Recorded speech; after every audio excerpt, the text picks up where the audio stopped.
Good evening all of you. My name is Arun Sharma. मैं आपका स्वागत करता हूं आपके अपने YouTube channel glory of study पर। हम मुग़ल साम्राज्य को ख़त्म कर चुके थे। मुग़लों का जो पतन था वो हम पढ़ चुके थे। लास्ट में बहादुर शाह जफ़र को बर्मा के रंगून भेज दिया गया था 1857 के विद्रोह के दौरान, ठीक है। और 1862 में बहादुर शाह जफ़र की मृत्यु बर्मा के रंगून में ही हो गई, वहीं उसकी क्या है, समाधि बनी हुई है। अब उसके बाद नया चैप्टर स्टार्ट होगा, इमरजेंस ऑफ रिलीजनल पावर, ठीक है, क्षेत्रीय शक्तियों का उदय।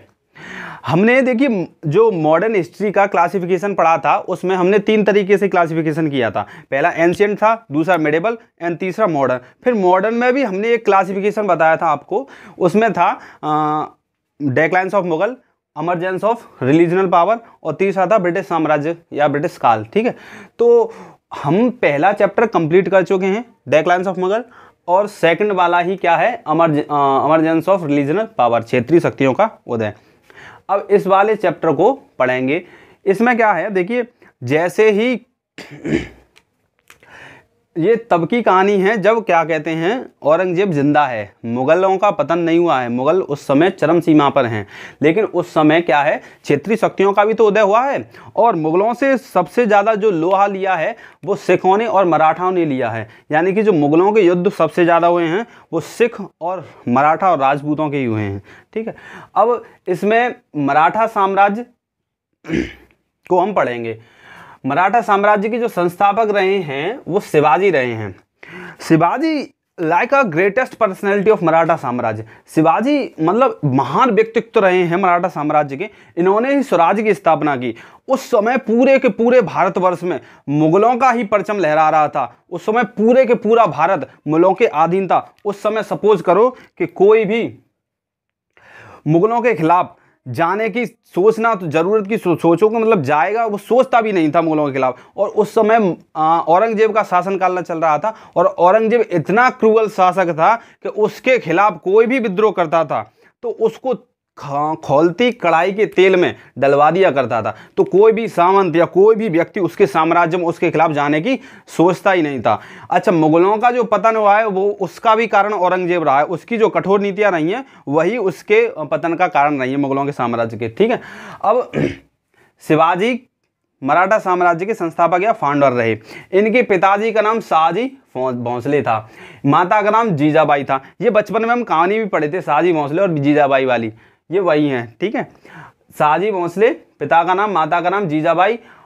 बर्थ इनकी यानी कि जो जन्म हुआ था 1627 ईस्वी में सिवनेर के किले में हुआ था।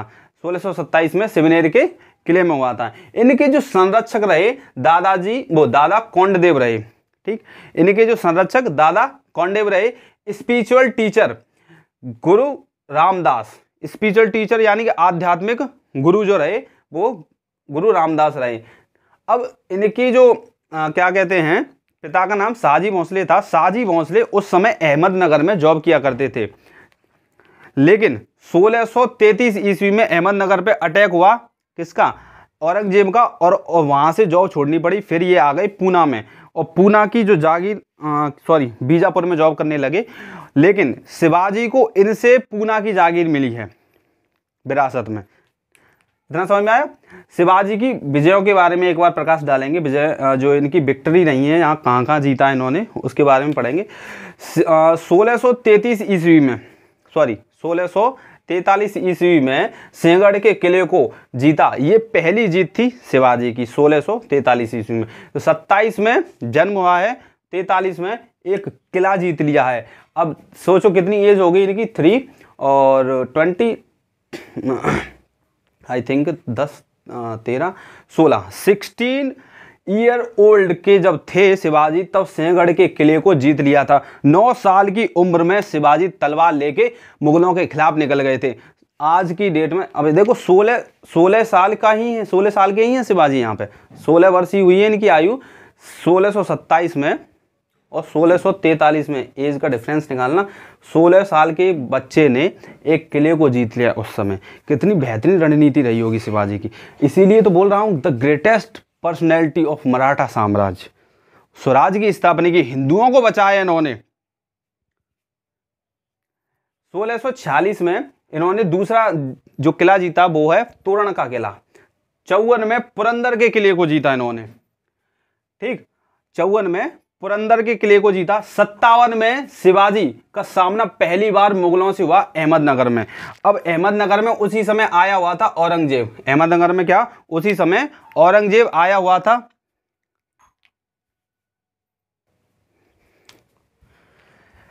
1657 ईस्वी में शिवाजी का पहली बार मुगलों से सामना हुआ अहमदनगर में। अहमदनगर में उस समय औरंगजेब आया हुआ था। तो जब राजा अगर कहीं आएगा तो उसके साथ सिक्योरिटी भी हाई होगी। अच्छा, शिवाजी समझे कि हल्की फुल्की सिक्योरिटी होगी। जब मुगलों को पता चला कि शिवाजी का जो मराठाओं का आक्रमण हुआ है, शिवाजी का आक्रमण हुआ है, तो एकदम से सेना सतर्क हुई और युद्ध के लिए तैयार हुई। तो वहाँ से शिवाजी को भागना पड़ा, क्योंकि शिवाजी की सेना उस समय इतनी ज़्यादा बलशाली नहीं थी, इतनी ज़्यादा मतलब संख्या में सेना नहीं थी जितनी कि औरंगजेब के पास थी। अब 1659 ईस्वी में शिवाजी ने बीजापुर के सेनापति अफजल खां को मार दिया। अच्छा, अफजल खां की कहानी है, अफजल खां डेली एक बकरा खाया करता था। इसमें इतना वजन था कि ये जिस घोड़े पे बैठता था वो घोड़ा 6 महीने में मर जाता था। अफजल खां बीजापुर का सेनापति था, जहाँ पे मैंने अभी बीजापुर का जो नाम लिया है, जहाँ पे पहले क्या कहते हैं शाहजी भोंसले जॉब किया करते थे। उसी बीजापुर का सेनापति बाद में बना कौन, अफजल खां। अफजल खां को जब पता चला कि शिवाजी जो है ज़्यादा उछल कूद कर रहे हैं, फुदक रहे हैं, तो ये इनको हल्के में ले लिया शिवाजी को। तो इन्होंने क्या, अफजल खां ने कहा कि एक मीटिंग रखते हैं, मित्रता कर लेते हैं, युद्ध विद्ध में क्या रखा है, आप एक काम कीजिए, युद्ध मत कीजिए, हमसे मिलने आइए और हम नॉर्मली मित्रता कर लेते हैं। आपको जो चाहिए आप अपनी शर्तें रखना, हमें जो चाहिए हम अपनी शर्तें रखेंगे। तो अफजल खां की एक रणनीति थी शिवाजी को मारने की। अच्छा, ये डेली बकरा खाता था तो ताकत भी थी इसमें, बहुत लंबा चौड़ा और मोटा भी था। शिवाजी की हाइट इसके बराबर नहीं थी, ठीक, शिवाजी की जो हेल्थ थी वो भी इसके बराबर नहीं थी, लेकिन शिवाजी की बुद्धि इससे कहीं अधिक थी। ये क्या मतलब, खा खा के ठस बुद्धि का हो गया था। और जब शिवाजी इससे मिलने गए, इस बात को नोट कर लेना, या जिस तरीके से तुम याद रखो उस कहानी को उस तरीके से याद रख लेना। शिवाजी जब मिलने गए तो उस समय शिवाजी का जो सेनापति सॉरी जो बॉडीगार्ड या संरक्षक था वो एक मुगल था, एक मुस्लिम था।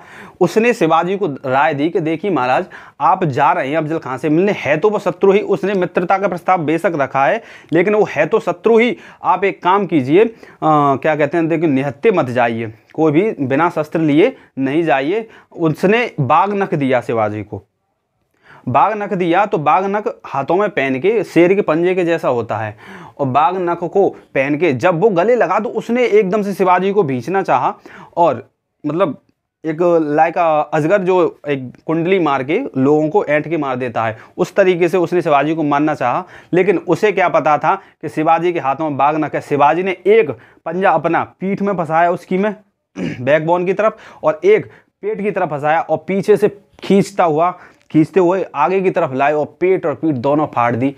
अफजल खां वहीं मर गया। पूरी सेना में हाहाकार मच गया, अफजल खां को मार दिया शिवाजी ने, अफजल खां को मार दिया शिवाजी ने। शिवाजी उधर से कूद के फरार निकल गए, और पूरी सेना डर के मारे इधर उधर भागने लगी अफजल खां की, और बीजापुर को भी शिवाजी ने अपने अधीन कर लिया। 1663 में शिवाजी ने शाइस्ता खां को घायल किया, शाइस्ता खां को घायल किया। ये शाइस्ता खां का वर्णन तुम्हें मिलेगा बंगाल की तरफ। 1663 में शाइस्ता खां को घायल किया और इसके बेटे की मृत्यु कर दी, या इसके बेटे को शिवाजी ने मार दिया। तब औरंगजेब तक बात पहुंची कि शिवाजी नाम का कोई बंदा है जो ज़्यादा नुकसान कर रहा है, मुगलों को क्षति पहुंचा रहा है। तब उस समय औरंगजेब ने जय सिंह को भेजा कि जाओ देख के आओ क्या सीन है। उस समय तक 35 किलों को जीत लिया था मुगलों के शिवाजी ने। शिवाजी ने 35 फोर्ट को विजय कर लिया था, जीत लिया था मुगलों के। तब उस समय जय सिंह आया, तो जय सिंह ने किलेबंदी करवा दी पूरी, और चारों तरफ सेना नियुक्त करा दी, पूरे के पूरे किले को घेर लिया, पूरे के पूरे राज्य को घेर लिया। शिवाजी उसमें कैद रहे लगभग 1 महीने या कुछ ऐसे दिन बोला जाता है, उसका मुझे क्लियरली याद नहीं है। तो अंततः जब प्रजा भूखी रहने लगी, आयात निर्यात नहीं होगा, तो शिवाजी फिर परेशानियां हुई प्रजा के सामने। उस राज्य में जब परेशानियां आना शुरू हुई तो शिवाजी सामने आए, और शिवाजी ने मान लो हार एक्सेप्ट की, और उस समय क्या हुआ था, 35 किलो में से 23 किले मुगलों को दे दिए। किसने? शिवाजी ने। ठीक, जो ट्रीटी ऑफ पुरंदर के नाम से जानी जाती है या पुरंदर की संधि के नाम से जानी जाती है, जो हुई थी शिवाजी और जयसिंह के बीच में, जिसमें 35 किले शिवाजी ने 35 में से 23 किले मुगलों को दे दिए थे। इतनी कहानी समझ में आई? इसको करो नोट।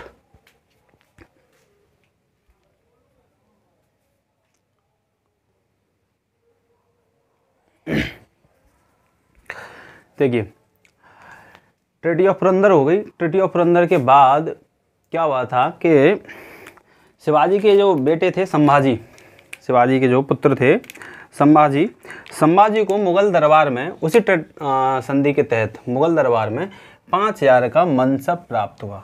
5000 का क्या मनसब प्राप्त हुआ। और इधर ही क्या, शिवाजी को औरंगजेब ने मिलने बुलाया था कि क्या कहते हैं, मुगल दरबार में आओ, तुम्हें देखना चाहते हैं, मिलना चाहते हैं। तो ये औरंगजेब के पास पहुंचा। तो ये भी क्या थे, मराठाओं के राजा थे, औरंगजेब मुगलों का राजा था। तो औरंगजेब ऊंचे सिंहासन पर बैठा था। अब शिवाजी आके उसके दरबार में आके देखते हैं कि हमारी गद्दी कहाँ है यार। तो पूछते हैं कि गद्दी मैं कहाँ बैठूं? तो बोला कि देखो तुम्हारे पुत्र को 5000 का मनसब प्राप्त किए हैं, तो इधर जो सामंत खड़े हैं उधर जाके चले जाओ, वहाँ अपनी जगह देख लो कहीं। तो शिवाजी को बहुत तेज गुस्सा आया और बुरा लगा, गिल्ट फील हुआ कि हम वहाँ खड़े होंगे या वहाँ बैठेंगे जा करके। तो इन्होंने ऊंची आवाज में बात की। तो औरंगजेब बोलता है गुस्ताखी। औरंगजेब ने अपने सैनिकों को तुरंत आदेश दिया कि गिरफ्तार कर लो गुस्ताख को। तो शिवाजी को अरेस्ट कर लिया गया। तो 1666 ईस्वी में औरंगजेब ने शिवाजी को कैद करवा दिया या कैद कर लिया। ठीक है, शिवाजी को इतनी तेज गुस्सा आया, तब ये शिवाजी को इसने जयपुर के महल आगरा में ही रखा था। तो उस समय क्या था कि उस जेल में क्या था, जहाँ पे ये कैद कराए थे, तो वहाँ पे एक फूल वाला आया। तो शिवाजी ने उसको बेहोश किया और उसकी कपड़े पहने और टोकरी को सिर पर रख करके वहाँ से भाग गए, मुगल कैद से आज़ाद हो गए। तब से शिवाजी ने सोच लिया कि कभी भी मुगलों के हाथ, मतलब अपने शरीर को नहीं छूने दूंगा, अपने को मुगलों के हाथ में कभी आने नहीं दूंगा। तब फिर शिवाजी ने अपना राज्याभिषेक कराया। 1668 ईस्वी में शिवाजी ने अपना राज्याभिषेक, सॉरी 1668 नहीं, 1674 है यहाँ आई थिंक।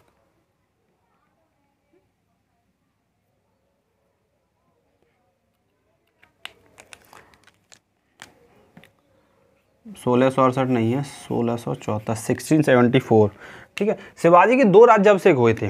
पहला राज्याभिषेक आपका हुआ जून 1674 ईस्वी में पंडित विश्वेश्वर भट्ट के द्वारा। पंडित विश्वेश्वर भट्ट के द्वारा ही क्या पहला राज्याभिषेक हुआ। और दूसरा राज्याभिषेक सितंबर में हुआ, उधर जून में हुआ है, इधर सितंबर में हुआ है, और सन एक ही है। ठीक है, 1674। ये निश्चलपुरी गोसाई हैं, कोई निश्चलपुरी गोसाई, ये भी ब्राह्मण ही हैं, इनके द्वारा राज्याभिषेक हुआ by the name of Chhatrapati Shivaji, by the name of Chhatrapati Shivaji के नाम से। कितना प्यारा लगता है ना, छत्रपति शिवाजी। 1678 में शिवाजी ने एक और किले को जीता, जिसे जिंगजी फोर्ट बोला जाता है। क्या? जिसे जिंगजी फोर्ट बोला जाता है। जिंगजी फोर्ट को शिवाजी ने 1678 में जीता, और यही शिवाजी की अंतिम विजय थी। देखो, पहली विजय और अंतिम विजय। अफजल खां वाली ट्रीटी ऑफ पुरंदर, ये इसमें क्वेश्चन पूछने लायक हैं। पिता का नाम, जन्म और मृत्यु शिवाजी की, ठीक है, ये पूछने लायक है। माता का नाम, गुरु का नाम, संरक्षक का नाम, ये सारी की सारी चीज़ों पर विशेष करके ध्यान देंगे। शिवाजी को कैद कहाँ रखा गया? जयपुर महल में, आगरा में। ठीक है, राज्याभिषेक कब हुआ? 1674 में। 2 राज्याभिषेक हुए, पहला जून 1674, दूसरा सितंबर 1674, विश्वेश्वर भट्ट के द्वारा और इधर निश्चलपुरी गोसाई के द्वारा। 1680 में एक दुखद घटना घटती है, हमारे लिए तो दुखद ही है। शिवाजी की क्या मृत्यु हो जाती है, डेथ हो जाती है। ठीक है, शिवाजी स्वतः ही अपनी ही मृत्यु से जगत को छोड़ के जाते हैं। ठीक है, उनके बाद फिर इनके उत्तराधिकारियों में मराठा साम्राज्य बट जाता है। वो सारी की सारी कहानी को कराएंगे कल। आज इतना नोट कीजिए। देखिए नोट करते समय वीडियो को कर लिया करिए पॉज, और फिर आराम से इत्मीनान से लिखा कीजिए, ठीक है। तो कल मिलते हैं नई कहानी के साथ। शुक्रिया, धन्यवाद। वीडियो को लाइक करते रहो, सब्सक्राइब करते रहो। बहुत ज़्यादा मेहनत लगती है यार दोस्तों, हम तुम्हारे लिए बना रहे हैं। तुम्हारा एक लाइक या सब्सक्राइब में कुछ नहीं जाएगा, ठीक है। कोई पैसा वैसा तो लगता नहीं है। इवन ये मान लो भाई या सर, जो कुछ भी तुम मानते हो कि वो वीडियो बना रहे हैं, मेहनत कर रहे हैं, तो इवन एक लाइक या सब्सक्राइब देने में क्या जा रहा है, ठीक है। शुक्रिया, धन्यवाद। कल मिलते हैं नई वीडियो के साथ। पॉज कर लिया करो वीडियो को।